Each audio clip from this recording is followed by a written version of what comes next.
أما بعد فأعوذ بالله من الشيطان الرجيم بسم الله الرحمن الرحيم ما كان محمد أبا أحد من رجالكم ولكن رسول الله وخاتم النبيين وكان الله بكل شيء عليما وقال رسول الله صلى الله عليه وسلم أنا خاتم النبيين ولا نبي بعدي أو كما قال عليه الصلاة والسلام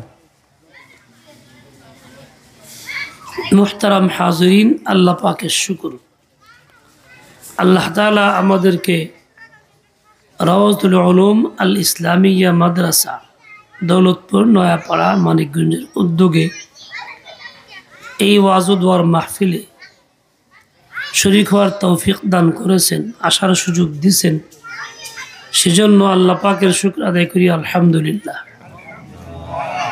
এখানে বেশ কয়েকজন উল্লেখযোগ্য উলামায়ে কেরামের নাম আছে যারা আসবেন, পর্যায়ক্রমে বয়ান করবেন। আমরা শেষ পর্যন্ত ধৈর্যের সাথে বসবো, আখেরি দোয়ার পরে বিদায় নেব। আল্লাহ পাক তৌফিক দেন, কবুল করেন। মা বোনরা যারা আছেন তারাও অত্যন্ত মনোযোগ দিয়ে বসবেন, পরস্পরে কথা বলবেন না। প্রথমে দুইটা সংশোধনী পেশ করি। তার একটি হইল, এখানে লেখা আছে 10 নভেম্বর 2025 ইংরেজি লেখা। আসলে 2025 এই সনটা ইংরেজদের কিছু না, তাদের সম্পদ না, এটা আমাদের সম্পদ। আমাদের নবী ঈসা আলাইহিস সালামের জন্ম থেকে শুরু হয়েছে হিসাবটা। এই জন্য এই সনকে বলা হয় ঈসাই সন। সংক্ষেপে দীর্ঘই লেখা হয়, একবার সই লেখা হয়। আমাদের সম্পদ দিয়ে দিচ্ছি আমরা অন্যকে। আমরা অচেতন, সচেতন না, গাফলতের মধ্যে ডুবা আছি, কি করতেছি তা জানি না। এই জন্য এরকম আর না হয়। প্রত্যেক মাদ্রাসার, প্রত্যেক মসজিদের, প্রত্যেক মাহফিলে যেন এটা পরিবর্তন করা হয়। এটা হলো ঈসাই সন, ইংরেজি কোনো সন না, লিখতে হবে ঈসাই। আমাদের নবী সাইয়্যিদুনা মুহাম্মদুর রাসূলুল্লাহ সাল্লাল্লাহু আলাইহি ওয়াসাল্লামের হিজরত থেকে যে সন গণনা শুরু হয় তার নাম হলো হিজরি সন। 1447। আমাদের নবী, প্রিয় নবী সাল্লাল্লাহু আলাইহি ওয়াসাল্লামের সাথে সম্পর্কিত, এটাও আমাদের সম্পদ। ঈসা আলাইহিস সালাম আল্লাহ পাকের নবী ও রসুল, যার কাছে ইনজিল কিতাব আসছে, আল্লাহ পাঠাইছেন। বনি ইসরাইলের রসুল তিনি ছিলেন। আল্লাহ তাআলা একটা বিশেষ হিকমতে ওনাকে আসমানে উঠায় নিছেন।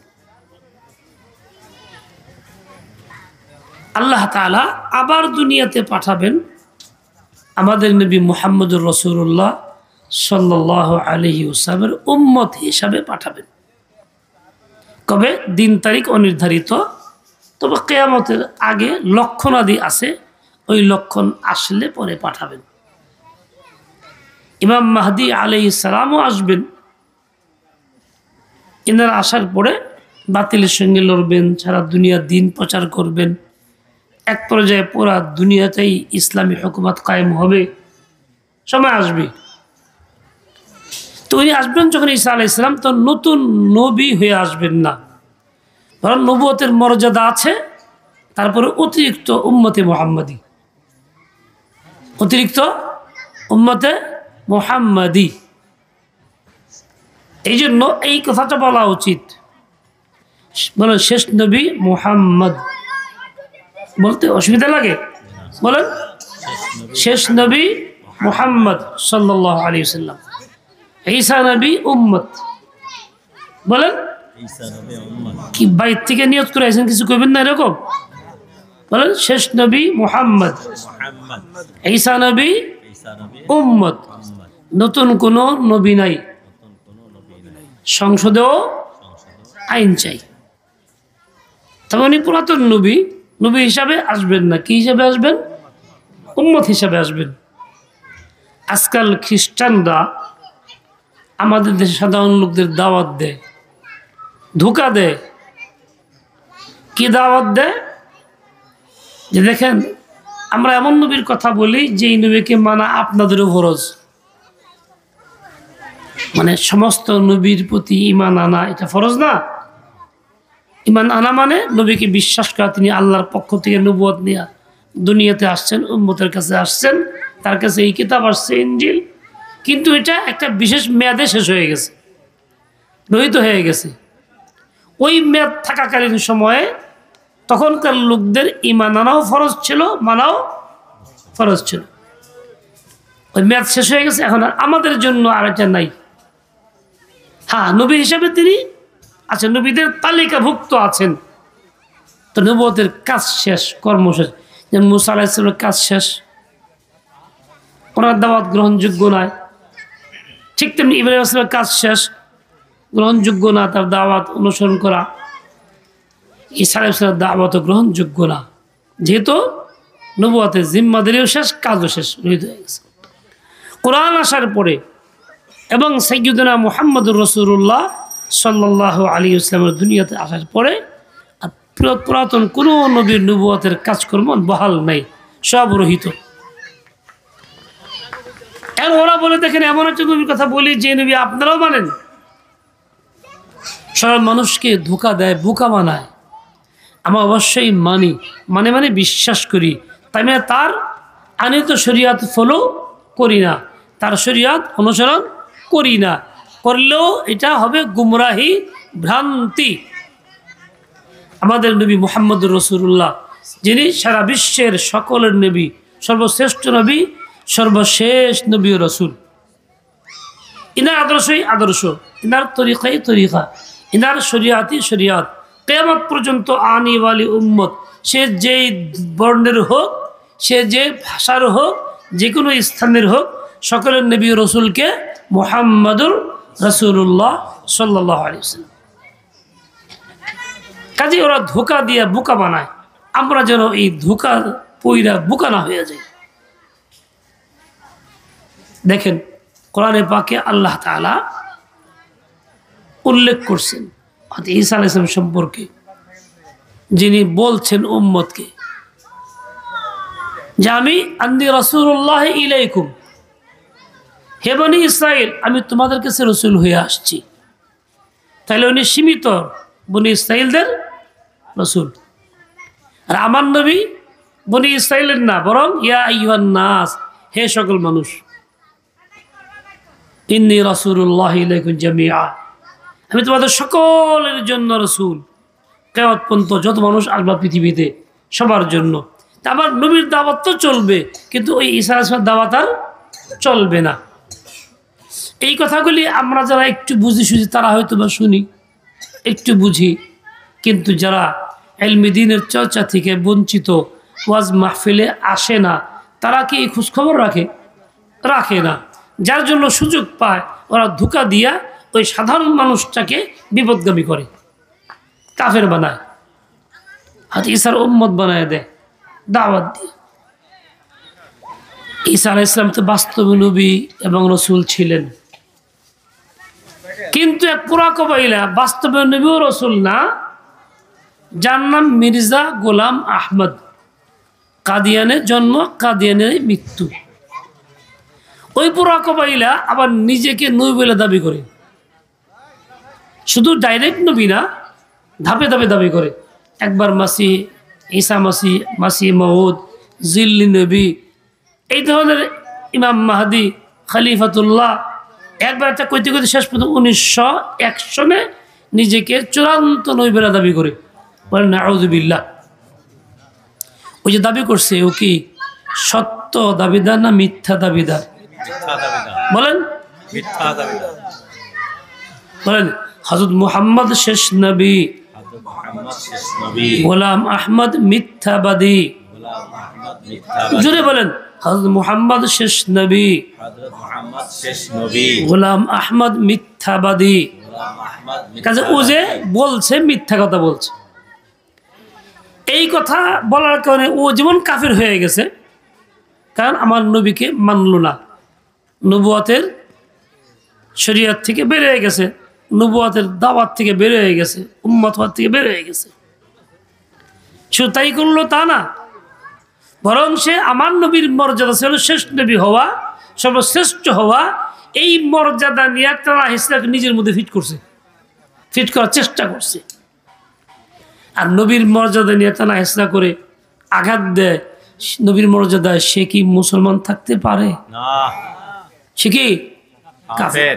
যেমন নিজে কাফের হয়ে গেছে, ঠিক তেমনি তার কথা যে বিশ্বাস করে, তাকে যে মানে, সেও কি বলেন, সেও কি কাফের।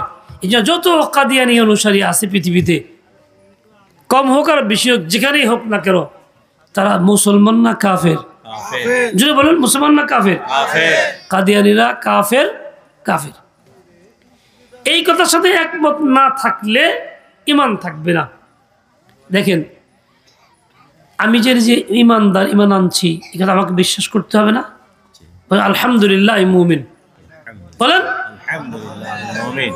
ওয়াজও বুঝে না, বলেন আলহামদুলিল্লাহ আমি মুমিন, ঈমান আনছি, আমি আল্লাহ শুকর আদায় করতেছি। আমার নিজে ঈমান আনছি, ঈমান আনার উপরে শুকর আদায় করা, এই যে বিশ্বাস করা, এটা ঈমান। ঠিক তেমনি একজন কাফের আছে বাস্তবে, ওই কাফেরকে কাফের বিশ্বাস করাও ঈমান। বুঝাইতে পারলাম? ঈমানদারকে ঈমানদার মনে করা যেমন ঈমান, কাফেররে বিশ্বাস করাও ঈমান। কাফের মনে না করে তার নিজের ঈমান পুরানা ত্রুটি আছে। সহনশীল হয়ে গেলে, অতি বড় দয়ার দরাজ দিল হয়ে গেলে গা, তাহলে সে ঈমান রাখতে পারে না, ঈমানদার থাকতে পারে না, সে বেঈমান কাফের হয়ে যায়। কাজেই কাদিয়ানী অমুসলিম কাফের বিভিন্ন কারণে, দুইটা কারণ উল্লেখ করলাম। এর মধ্যে কেউ যদি সন্দেহ পোষণ করে, সেও কাফের, তাকে বিশ্বাস করে, সেও কাফের, তাকে যদি আবার কাফের মনে না করে, তবুও কাফের। আমরা কাদিয়ানীকে অমুসলিম কাফের মনে করি, বিশ্বাস করি। কে কে কে করি? দেখাই সবাই। আল্লাহ পাক আমাদের ঈমান কবুল করে, আমিন।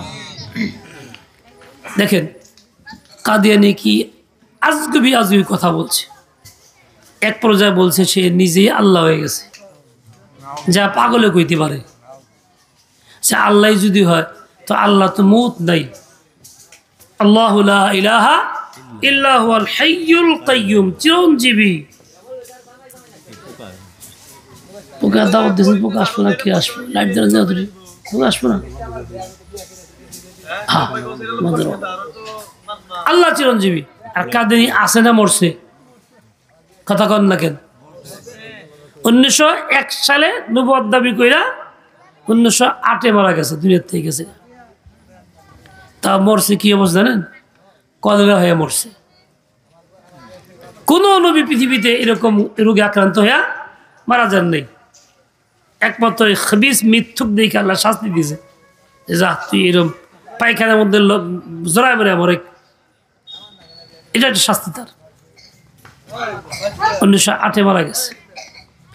আমাদের নবী শ্রেষ্ঠ নবী মুহাম্মদুর রাসূলুল্লাহ, মুহাম্মদ ইবনে আব্দুল্লাহ, মক্কায় জন্ম, মদিনায় তার কবর। যারা হজ করতে গেছেন দেখছেন। আর ওই খবিসের জন্য কাদিয়ানে মৃত্যু, কাদিয়ানে কবর ওইখানে। এ তো এই নাসারা খ্রিস্টানদের ব্রিটেন, এদের সহযোগিতায় নিজেকে নবী হিসাবে দাবি করছে। কেন? উম্মতের মধ্যে বিচ্ছিন্নতা সৃষ্টি করার জন্য। উম্মত একমত থাকতে না পারে, গ্রুপ ভিত্তিক হয়ে যায়, এক গ্রুপ তার গ্রুপ, এক গ্রুপ তার গ্রুপ, এরকম যদি হয়ে যায়, শক্তি না থাকে উম্মতের। এই শক্তি দূর করার জন্য, দুর্বল করার জন্য খ্রিস্টানরা এই কামটা করছে, ওরা খারাপ করছে। আরো 3-4 জন খারাপ করছে। তার মধ্যে একজন আহলে হাদিসের নেতা, তারও ব্রিটিশ খাড়া করছে। ব্রিটিশ সরকারি তারে এই নাম অনুমোদন দিছে, রেজিস্ট্রেশন করে দিছে, কারণ এই নামটা মানুষ আকর্ষণ হিসাবে নিয়ে নিবে। এরা আবার নতুন মত দিয়া দিয়া দিয়া দিয়া বিচ্ছিন্ন একটা গ্রুপ হয়েছে, মুসলমানকে ফিরকাভুক্ত করার জন্য এই কামগুলি করছে। যাই হোক, কাদিয়ানের মধ্যে অন্যতম কাফের এই গোলাম আহমদ কাদিয়ানি কোরআনে পাকে বিরোধিতা করছে। আল্লাহ কোরআনে বলছেন ঈসা আলাইহিস সালাম দুনিয়ার থেকে আল্লাহ ওনাকে উঠাই নিছে, মওত দেন নাই, কেউ তাকে হত্যাও করে নাই, শহীদও করে নাই। ওমা কাতালুহু ইয়াকিনা, ইহুদীরা তাকে হত্যা করতে পারে না নিশ্চিত রূপে। বা রাফাআহু আল্লাহু ইলাইহি, বরং আল্লাহ পাক তাকে নিজের কাছে উঠাই নিছে। এটা কোরআন পাকের স্পষ্ট আয়াত। মির্জা গোলাম আহমদ কাদিয়ানি কয় কি, কয় ঈসা আলাইহিস সালাম মারা গেছে এবং তার কবর আছে কাশ্মীরি। কি বলে কবর আছে? এর দ্বারা কি কোরআনকে মানল না, অস্বীকার করলো? কোরআনের সামান্য একটু অংশ অস্বীকার করলে কি হয়ে যায়? একটা শব্দ, তাহলে একটা হরফ অস্বীকার করলে কাফের। আর তো একটা বিরাট বিষয়বস্তু সে অস্বীকার করছে, উল্টা। দেখেন, এইভাবে অনেকগুলি পয়েন্টে সে কাফের। কিন্তু আমাদের বাংলাদেশে থাকে মুসলিম পরিচয়ে, মুসলিম সমাজে আমাদের দেশের মুসলমানরা তাদেরকে সরল প্রাণে মুসলমান মনে করে ওঠা বসা করে, ব্যবসা বাণিজ্য করে, লেনদেন করে, বিয়ে শাদী দেয়, বিয়ে শাদী নেয়। এই কারণে আমাদের দেশের লোকজন, সরল মনা লোকজন, তারা ওদের মতো হয়ে যায়, ওদের কথায় প্রভাবিত হইয়া তারা বেঈমান কাফের হয়। আমি যেমন আজকে বুঝলাম আমার ইমান বাঁচানো জরুরি, ঠিক ওই সমস্ত সরল মুসলিম ভাই বোনদের ইমান রক্ষা করাও আমাদের জরুরি। কথা বুঝে আসছে কিনা? যেমন আমার নিজের ইমান রক্ষা করা জরুরি, আমি ওকে কাফের মনে করলাম, ঠিক তেমনি আরও যারা মুসলমান আছে সরল মনা, যাদের এলেম কালাম নাই, তাদের ইমান রক্ষা করাও কি জরুরি। কথা বুঝছেন আপনারা? কি রক্ষা করার জন্য কি কাজ? তার মধ্যে একটা কাজ হইল যে এই আইনটা বলবৎ করা রাষ্ট্রীয়ভাবে যে এরা অমুসলিম কাফের, এরা এই দেশের নাগরিক, হিন্দু বৌদ্ধ খ্রিস্টানের মতো থাকবে, কিন্তু মুসলিম পরিচয়ে থাকবে না, বরং কাফের পরিচয়ে থাকবে। আমরা তাদেরকে উৎখাত করতে চাই না, দেশ থেকে বিতাড়িত করতে চাই না, সম্পদ নষ্ট করতে চাই না। তারা অমুসলিম পরিচয় থাক, কাফের যেহেতু কাফের পরিচয় থাক, যাতে করে সাধারণ মানুষ তাদেরকে মুসলিম মনে করে তাদের মতো কাজকর্ম না করে। বুঝাইতে পারলাম? মানে এবার খানা বানাইছে বাবু, তার নাম মসজিদ দিছে আমগো মতন, এখন কেউ জানলো না এটা কি মসজিদ। একজন লোক তাদের পিছিয়ে গিয়ে নামাজ পড়লো, তার নামাজ হইবনি? কথা কন না কেন? তার নামাজ হইব না। এভাবে জিন্দিগি বরবাদ হবে, বহু মুসলমান না জানা কেন কাফের হবে। তাই তাদের রাষ্ট্রীয় হবে অমুসলিম কাফের ঘোষণার দাবিতে এই আগামী 15 তারিখ শনিবার ঢাকাতে সরওয়ার্দী উদ্যানে মহাসমাবেশ খতমে নবুয়তের, যেখানে প্রত্যেক মুসলমানের যাওয়া জরুরি, ফরজ, ইমানের দাবি, ইমানি তাকাজা। যেখানে 8টা দেশ থেকে বড় বড় আলেমরা আসবেন সমাবেশে, মক্কা, মদিনা, ভারত, পাকিস্তান এবং আরো অন্যান্য জায়গার স্কলাররা আসবেন, যারা আমাদেরকে কথা শোনাবেন। আমাদের প্রত্যেকের কর্তব্য হইল সদল বলে ওই ময়দানে ওই দিন হাজির হওয়া। সকাল 9টার থেকে দুপুর পর্যন্ত এটা চলবে প্রোগ্রামটা। এই জন্য আমরা এখন থেকে প্রস্তুতি নেই, একে অপরকে দাওয়াত দেই, একে অপরকে বলি, জানাই, প্রস্তুতি করি, যাতে তাকে নিয়ে যেতে পারি। বেশিরভাগ লোক যাইতে পারে, বেশিরভাগ লোক সেখানে গেলে পরে সকলের জোরালো আওয়াজ উঠবে যে আমরা ওদেরকে অমুসলিম ঘোষণা করার পক্ষে, মুসলিম ঘোষণা করার দাবি করতেছি। কথা বুঝে আসছে কিনা? দেখেন, এই যে আমি আয়াতটা পড়ছি, মা কানা মুহাম্মাদুন আবা আহাদিম মির রিজালিকুম, কোরআনের আয়াত। বিশ্বাস করি কি করি না? জুড়ে করি না? কোরআন বিশ্বাস করি, কেউ পড়তে চাই না তাও বিশ্বাস করি। কেউ নিজে পড়তে না পারি তো ভুল করছি, কিন্তু বিশ্বাস করি, মানার চেষ্টা করি। আলেমদের থেকে কোনটা কোরআনের হুকুম মানার চেষ্টাও করি, হয়তো সবগুলি করে সারা পাই না। আর এই জন্যই তো এই মাদ্রাসাগুলি চলে, যে মাদ্রাসাগুলি কেন? কোরআন শেখার জন্য, শেখানোর জন্য।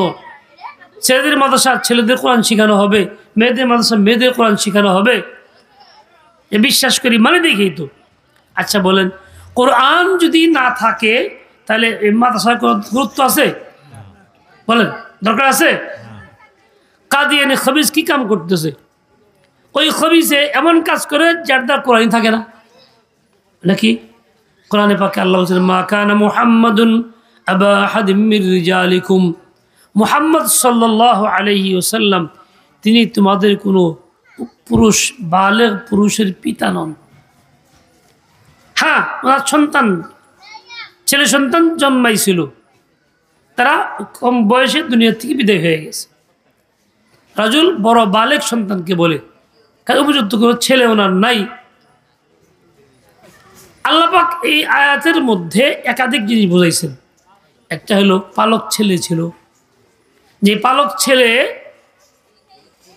বিয়ে করার পরে সংসার অমিল হয়, আল্লাহ রসুলের পরামর্শকেরা বিচ্ছিন্ন করে দেন। আল্লাহ পাকের নির্দেশ, রসুল আকদাস ওনাকে বিয়ে করতে প্রস্তাব করেন। মানুষ উল্টা পাল্টা বলে, হ্যাঁ ছেলে বউ বিয়ে করছে। আল্লাহ বলেন, না ছেলেই তো নাই হুজুরের, ছেলে বউ কেমনে এলো? পালক ছেলে তার ছেলে না, ওর হুজার সন্তান না, সুতরাং তার সাথে এই ছেলের কোনো সম্পর্কও নাই, তার বউর সাথে কোনো সম্পর্কও নেই। কাজেই বিবাহ কোনো বাধা নাই, আল্লাহ পাক ঘোষণা দিয়ে বিয়ে করাইছে। দ্বিতীয় কথা হলো এইটা, যে মনে করতে পারে নবীর ছেলে নবী হয়। কাজেই নবীর ছেলে ইব্রাহিম, তাহের, কাসিম যদি থাকতো নবী হইতো। আজকাল আমাদের দেশে তো চলেই পীরের ছেলে পীর, গুদ্দিন চলে না?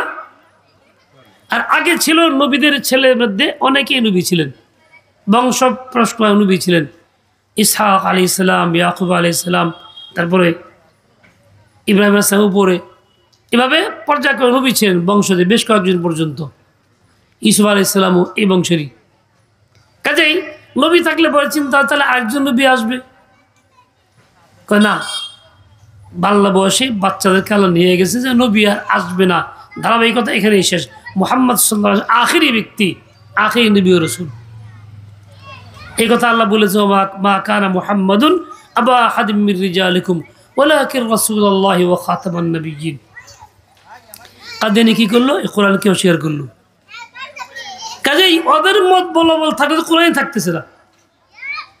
আমরা কি করব? ওদের মত বলবৎ রাখতে দিব না কোরআন বহাল রাখবো?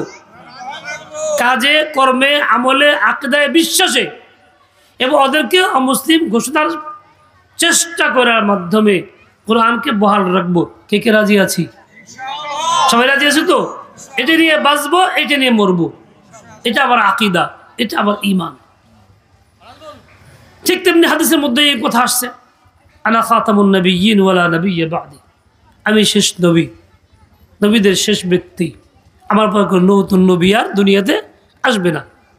হাদিসে এই কথা আসছে, শুধু এই হাদিসে না, একাধিক হাদিসের মধ্যে আসছে। কাজে এই আকীদা, এই যে আমি নবীকে সর্বশেষ নবী রাসূল বিশ্বাস করি, এই বিশ্বাসের নাম খতমে নবুয়তের বিশ্বাস। এর নাম কি? খতমে নবুয়তের বিশ্বাস, মানে নবুয়ত ধারাবাহিকতা শেষ, এটা বিশ্বাস করি। এই খতমে নবুয়তের বিশ্বাসটা ঈমান, এটা ফরজ। এটা কি? ঈমান এবং ফরজ। আচ্ছা বলেন, আমরা নামাজ পড়ি, এশার নামাজ কয় রাকাত পড়ি? ফরজ 4 রাকাত। এই 4 রাকাত কার? কোন নবীর দাওয়াত, কোন নবীর শরিয়াত? মুহাম্মদুর রাসূলুল্লাহর শরিয়াত 4 রাকাত। নাকি কাদিয়ানির? কাদিয়ানির কথা কয়, ভয় পান কেন? এই যে আমরা আমল করতেছি, ইবাদত করছি, মুহাম্মদুর রাসূলুল্লাহর শরিয়াত আমল করতেছি। কাজে শুধু এই কথাটা বিশ্বাসী ঈমান না, পুরা শরিয়াতকে মানাও ঈমান। কাজেই নামাজ 5 ওয়াক্ত, মাগরিবের 3 রাকাত ফরজ, এশার 1 রাকাত ফরজ, ফজরের 2 রাকাত ফরজ, এগুলি মুহাম্মদ রাসূলুল্লাহ শরীয়ত, এগুলি বিশ্বাস করা মানাও ঈমান। ইলম শিক্ষা করা ফরজ, মুহাম্মদ রাসূলুল্লাহর কথা, আল্লাহ পাকের নির্দেশনা, মানে এটা বিশ্বাস করা ঈমান, এটা মানাও ঈমান। এই আজকে মাদ্রাসাগুলির মধ্যে ইলমে দ্বীনের চর্চা হয়, ইলম শিখানো হয় কেন? ওই খাতামুন নবীর, শেষ নবীর শরীয়ত, এটাকে প্রতিষ্ঠিত করার জন্য, এটাকে বহাল করার জন্য। যারা ইলম শিখে না, বঞ্চিত হয়, নিজেকে বিমুখ রাখে, তারা তো নবীর শরীয়ত থেকে বিমুখ হইল, বঞ্চিত হয়ে গেল। আর ইলম না থাকলে তাকে ধোঁকা দেওয়া বড় সহজ, একেবারেই সহজ। হাকিমুল উম্মত মাওলানা আশরাফ আলী থানভী রাহমাতুল্লাহ আলাইহির গ্রামে এক লোক ছিল, এমনি আলেম ছিল না, ব্যক্তি আমল করতো, আমলদার, আবেদ মানুষ। এই লোকটা বয়স হয়ে গেছে, তাহাজ্জুদ নামাজ পড়ে, জিজ্ঞাসা করে, সাধারণত তার খুব ভক্তি শ্রদ্ধা করে, তার কাছে দলে দলে আসে। তো হাকিমুল উম্মত চিন্তা করলেন, এই লোকটা যে এইভাবে চলতেছে, না জানি কোন ফিতনা, কোন ক্ষতির মধ্যে উম্মত পড়ে যায়, কারণ সে তো আলেম না, কোন দিকে সে বাইরে যাবে, একদিকে হেদায়েত বাদ দিয়ে গুমরাহি ইখতিয়ার করবে, কি করা যায়? তো হাকিমুল উম্মত মাওলানা আশরাফ আলী মামু সম্পর্কে, উনি একটু রসিক মানুষ, মামু চিন্তা করেন না, আমি এটা সমাধান করবো। কেমনে? বলে করবো, দেখেন। ও যে কি এটা বোঝাই দেব উনি। কয়েকদিন পরে একটা কৌশলে উনি যে ঘরে থাকতো, ওই ঘরে ছাদের উঠে গেছে। শেষ রাতে যখন ওই বয়স্ক লোকটা তাহাজ্জুদের জন্য উঠছে, ওঠা মাত্র সে ছাদের থেকে খুব নরমে করুণ সুরে বলতেছে, হে বান্দা, হে মুখ, আমি আল্লাহ বলছি, তুমি তোমার আমলে আমি সন্তুষ্ট, ইবাদতে সন্তুষ্ট, তোমার বয়স হয়ে গেছে, দুর্বল হয়ে গেছো, আর ইবাদত করা লাগবে না, তাহাজ্জুদ লাগবে না, সব মাফ করে দিলাম। এই কথা ছাদ থেকে বলছে। আচ্ছা বলেন দেখি, আল্লাহ কি আইসা ছাদে এসে বলে, কোন বান্দাকে ডাক দিয়ে বলে তো মাফ করে দিলাম? এটা বলে? বলে না। আল্লাহ তাআলা কিয়ামত পর্যন্ত শরীয়ত দিয়েছেন, কোরআন দিয়েছেন, নবীর সুন্নাহ দিয়েছেন, ওইটাই বহাল, ওইটাই শেষ পর্যন্ত চলবে, নতুন কোনো যুগ বিয়োগ আর হবে না। কাজেই মাফ করবে কারোর জন্য, না মাফ, রোজা মাফ, এটা সম্ভব না। সমাজের মধ্যে যারা বলে আমার নামাজ লাগে না, রোজা লাগে না, তারা কি আল্লাহর হুকুম মানে, রাসূলের তরিকা মানে? না। আর এই লোক চিন্তা করলো, কি যে আল্লাহ কইছে মাফ হয়ে গেছে, আর চিন্তা কি, তো করা লাগবে না। আবার শুয়ে পড়ছে, শুয়ে তো পড়ছে, এবার ফজরে উঠতেছে না। মানুষজন ফজর নামাজ পড়ে আসছে, যা ভক্তবৃন্দ সকালে আসে, আইসা দরজায় ভিড়, দরজা খুলে না, আওয়াজ দিতেছে, ডাকতেছে, খুলে না। ঘটনা কি?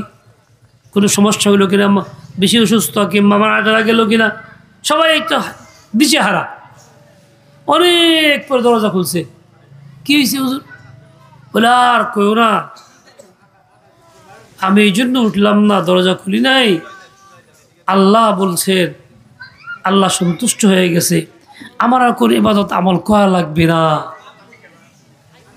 আচ্ছা বলেন তো, এই কথা বলার দ্বারা কি হইল? সত্য পথের পথিক হলো, গুমরাহ হইল। এখন এই লোকটা এতটাই শয়তানের ধোঁকার মধ্যে পড়ছে, কেন? ইলম আছে এই জন্য না ইলম নাই এই জন্য? ইলম নাই এই জন্য। ইলম না থাকলে এরকম ধোঁকা দিয়া বোকা বানানো সহজ, আর ইলম থাকলে সহজ না। দেখেন আল্লাহ মুহিদ্দিন ইবনে আরবি রাহমাতুল্লাহ আলাইহির কাছে শয়তান আসছে, বিভিন্ন উল্টাপাল্টা কথা বলছে। তো উনি জবাব দিছেন আল্লাহর ভাওয়ালা করে। যাওয়ার সে বলে গেছে, রে এই তোর ইলম তোরে বাঁচাই দিল রে। সাথে সাথে বলছে, লা হাওলা ওয়ালা কুওয়াতা ইল্লা বিল্লাহ, ইলম বাঁচা নেই আমাকে, আমার আল্লাহ বাঁচাইল। শেষ সময় যখন বলছিল ইলম তোরে বাঁচাই দিল, বলতো হ, তাহলে এটা কি ইমান হইতো না শিরক হইতো? শিরক হইতো। ইমান বাঁচায় কে? বাঁচান কে? আল্লাহ। বাঁচান কে? ইলমে না। ওদেরকে মোল্লা গুমরাহ হয়ে গেছে, জানতো মানুষ গুমরাহ হয়েছে, আবুল ফজল গুমরাহ হয়েছে। কাজেই ইলম বাঁচায় নাই। শেষ সময় শয়তান চক্রান্ত করে সূক্ষ্ম পয়েন্টে ধোঁকা দিয়া বেঈমান বানার চেষ্টা করছে, কিন্তু আল্লাহ হেফাজত করছে না, অসম্ভব। বাঁচাবেন তো আল্লাহ তাআলা। আমার এলেম আমাকে বাঁচায় নাই, আমার আল্লাহ আমাকে বাঁচাইছে। এটাও বুঝটা কেমনে পয়দা হইলো? সহি এলেম না থাকলে বুঝটা পয়দা হইতো? সহি এলেম তো জরুরি ছিল। এই জন্য আমি আপনি সহি এলেম শিখবো, আমার বাচ্চাকে শিখাবো, ছেলেকে শিখাবো, মেয়েকে শিখাবো, যাতে করে আমার বাল বাচ্চা আনে বালি উম্মতের মধ্যে সবাই সহি পথের পথিক থাকে, গুমরাহের মধ্যে কেউ না যায়, কেউ ভুলের মধ্যে ডুব না দেয়, কেউ বিপদগামী না হয়ে যায়। এটা আমার আপনার সবার জন্য জরুরি, খাস করে মা বোনদের ক্ষেত্রে তো আরও জরুরি। কারণ মা বোনরা সাধারণত তারা এলমি মজলিসে যেতে পারে না, আলেমদের সহবতেও না, ওয়াজ মাহফিলেও না, দিনী হালকাতেও না, বাড়িতেই তারা থাকেন, কাজকর্ম করেন, বাচ্চা কাচ্চা পালেন, বড় জিম্মাদারি তাদের আছে, ব্যস্ততা তাদের আছে। তারা যদি এই ব্যস্ততার কে বাহানা করে এলেম থেকে বঞ্চিত থাকে, আমরা তাদের সুযোগ না দেই, এলেম না শিখাই, তাহলে তারা তো কঠিন বিপদে পড়বে। আমার ঘরে থাকবে ঠিকই, কিন্তু ঈমান থাকবে না। এই বুঝতে পারবো না কি হয়ে গেল। আমি যখন ঘরে থাকি না, দিনভর বাড়িতে কাজকর্ম, বাড়ির প্রয়োজনে বাইরে থাকি, তা আমার ঘরে কোনো মহিলা আইসা তাকে দাওয়াত দিয়ে গেল, শয়তান দাওয়াত দিয়ে গেল, গুমারি কথা বলে গেল, হিজবুত তাওহীদ এসে বলে গেল, খ্রিস্টানরা এসে বলে গেল, সে তো এলেম নাই, কাজে এসে বুঝতে পারবে না, যা বললো স্বীকার করে দিল, হ্যাঁ ঠিক আছে, আপনাকে প্রকাশও করলো না। 2-4-5 দিন গেল, তাদের মতো বিশ্বাস করে তাদের মতো আমল করতে শুরু করলো, আপনি বুঝবেই না কি হয়ে গেল। তো আপনার একান্ত আপনজন, ঘরের সঙ্গিনী পর্যন্ত, ঘরের মেয়েটা পর্যন্ত গোমরা কাফির হয়ে যেতেছে, আপনার খবর থাকবে না। এই ঘটনা বাংলাদেশে ঘটতেছে না। কতগুলি মামলা আসছিল, পত্রিকাও আসছে, এবং কত বক্তব্য আমরা নিজেও দেখছি যে কীভাবে মেয়েদেরকে গুমরা করে তারা মহিলা প্রার্থী পাঠায়, দায়ী পাঠায়, বিভিন্ন কথা বলে, এবং বলে গিয়ে কাউকে বলা যাবে না। আস্তে আস্তে তাদের আকৃষ্ট হয়, এলাকার থেকে তাদেরকে নিয়ে যায়, স্বামীর থেকে বিচ্ছিন্ন হয়, দূর অন্য অঞ্চলে নিয়ে যায়। অনেক পরিবারের ঘটনা ঘটছে। ঠিক ছেলেদের মধ্যে দাওয়াত দেয় হিদুরা, খ্রিস্টান রকম দাওয়াত দিয়ে দেয়, ছড়ায় দেয়। আমার পাশের গ্রামের একজন, গারাদিয়া গ্রামের একজন আছে, খুব কান্দাকাটি করলো, হুজুর তার মা আসছে, স্ত্রী আসছে, 2টা বাচ্চা দেখে ফালাইতে চলে গেছে, সে নতুন ধর্ম গ্রহণ করছে হিজবুত তাওহীদের, সে বলে আমরা সব বাতিল, হেরাই সব ঠিক। এখন মহিলাকে দাওয়াত দিয়ে নিতে পারে নাই, পুরুষটাকে নিয়ে গেছে, পুরো পাল্লায় পড়ছে। এই জন্য ভাই, কারোর সঙ্গে বন্ধুত্ব করলেও বুঝে বন্ধুত্ব করা, এর লেগে বন্ধুর কথার কাজের আসর আরেক বন্ধুর ভিতরে পড়ে। ওই ছেলেটা যদি ওই হিজবুত তাওহীদের অনুসারীদের সাথে সম্পর্ক না রাখতো, তাহলে এইভাবে গুমরাহ হয়ে যেত না। আমার ঈমান আমল রক্ষার জন্য শর্ত হইল এমন পরিবেশে থাকা যেখানে ঈমান আমলের চর্চা আছে, এমন লোকদের সংস্রবে থাকা যারা ঈমানদার, যাদের ইলম আছে। তাহলে কি হবে? এই বাতিলের দাওয়াত আমার কাছে আসবে না, বাতিল আমার কাছে পৌঁছতে পারবে না। আল্লাহর রহমতে সে বঞ্চিত হবে, উল্টা আরো মার খেয়ে যাবে, বিমুখ হয়ে যাবে। তাই আমার ছেলেকে যেমন শেখানো জরুরি, আমার মেয়েকেও এলেম শেখানো তেমনই জরুরি। এই যে মাদ্রাসাগুলি হইতেছে, আলহামদুলিল্লাহ বড় কাজ হইতেছে, ঈমান আমল রক্ষার দুর্গ হইতেছে। এই যুগে যারা মাদ্রাসাগুলির সাথে সম্পর্ক রাখেন, তারা বাস্তবেই ফিতনা থেকে মুক্ত থাকেন, ঈমান আমলে থাকতে পারেন, আল্লাহ পাক তাদেরকে হেফাজত করেন। আর যারা এইসব পরিবেশে থাকে না, তারা বঞ্চিত হয়, পুরা কপাইলা হয়ে যায়। আমার যারা অনেক ঘটনা এরকম বাস্তবেই আছে, শুধু দাবি না। এই জন্য ভাই, কোরআনে কারীম রক্ষা আমার আগে, সেই রক্ষার জন্য আমাদের এদের মোকাবেলা যেতে হবে, এই অনুষ্ঠানে যেতে হবে, সমাজে কামিয়াব করতে হবে। আর আগামী জিন্দগি চলতে হবে এভাবে দায়ের আন্দাজে, বরং আমি দায়ী হই, যাতে করে সে আমাকে দাওয়াত দিবার না পারে। কারণ হকের কথা অন্যকে না বললে বাতিল কথা আপনাকে বলবে। যে মানুষের স্বভাব, কিছুটা বলতে হবে, শুনতে হবে। আমার ভাইরা, এই যে আজকে আমরা যা এখানে আসছি, বেশ কয়েকজন বয়স্ক এবং মুরব্বীও আছেন, এই ওয়াজ মাহফিল হিসেবে চিন্তা করলে এটা ভরা দরকার, তার চেয়ে বেশি লোকজন হওয়া দরকার। কিন্তু লোক নাই, ভরা নাই। কম কেন? কম এই জন্য যে আমি মনে করি না যে আমার দিনের তলব আছে, আমার তাকাজা আছে, দিন আমাকে শিখতে হবে, আমার জন্য প্রয়োজন, এটা আমি মনে করি না, বোধ করি না। সেজন্য আমি আসি না। আমার মতো হাজার লোক বোধ করে না, সে ধরবো এই যে এমনি পাওয়া যায়, বইয়ের মধ্যে পাওয়া যায়, আজকাল ক্যাসেটই তো পাওয়া যায়, সব কিছুই তো আছে, না শুনলেও চলবো, না গেলেও চলবো। এটা যেমন অবহেলা দিন দিন আজমন না থাকার কারণে হচ্ছে, ঠিক তেমনি এই যে আজকে আমরা আসছি, আমাদের প্রত্যেকের ঘরেই সন্তানাদি আছে, কারণ নাতি নাত করে আছে। আমরা আমাদের বাবা ছোট সময় দেখছি আমাকে মাহফিল নিয়ে যেত, আব্বাসের আমরা যাইতাম, একটা আগ্রহ থাকতো যাওয়ার জন্য, বাবা নিয়ে যেত। অনেক বাবাই সন্তান নিয়ে মাহফিল এসে বসতো, সন্তান হয়তো এখন বয়স হয় নাই, বসতো। কেন বসতো? বলে আলেমদের কথা শুনুক, কানে পড়ুক, একদিন বুঝে আসবে, একদিন তার বুঝে আসবে। এই জন্য হয়তো কি পরবর্তী বংশধর ছেলেপেলেরা লাইনে আসতো, বাবার কথা ওই সময় পড়ানো না মানতে পারলো, বলতো না বা বাবার এই কথা বলছিল, বাবারটা মানা আমার দরকার, তার ফিকির পয়দা হইতো। এই যে আজকে আমরা ছেলেপেলেদেরকে আনি না, দিয়ে রাখছি স্বাধীন, মোবাইল দিয়ে রাখছি, ওরা আর এলেম শিখতেছে না, দিনই মাহফিলে আসতেছে না, মোবাইল টিপতেছে, ওদের কাজই এইটা। বাসতলা, এখানে রাস্তায়, ব্রিজের গোড়ায়, বিভিন্ন জায়গায় মাহফিল কেন্দ্রে আসলে আশেপাশে ঘুরতেছে আর মোবাইল টিপতেছে। এভাবেই তারা দূরে সরে পড়তেছে। আমি যেমন নিজে জন্য ইলমের জরুরত মনে করতেছি না, বাচ্চার জন্য মনে করতেছি না, এভাবে তারা বঞ্চিত হইতেছে। দুঃখজনক এই অবস্থাটি, কিন্তু ধ্বংসাত্মক অবস্থা। খুব দুঃখজনক খবর আছে, এই পূর্ব তিমুর যেমন মুসলিম রাষ্ট্র ছিল, খ্রিস্টানরা মেহনত করে পুরাটাকেই খ্রিস্টান বানায় ফেলছে। সেই এই বাংলাদেশের পরিকল্পনা তাদের 30 বছরের মধ্যে একটা রাষ্ট্র তারা বানাবে। আপনারা জানেন পার্বত্য অঞ্চলকে তারা সম্পূর্ণ আলাদা রাষ্ট্র করার জন্য সব রকম কার্যক্রম শেষ করে ফেলছে, এখন শুধু ঘোষণাটাই বাকি। এইরকম অবস্থা খ্রিস্টানরা করতেছে, বাতিলরা সহায়তা করতেছে।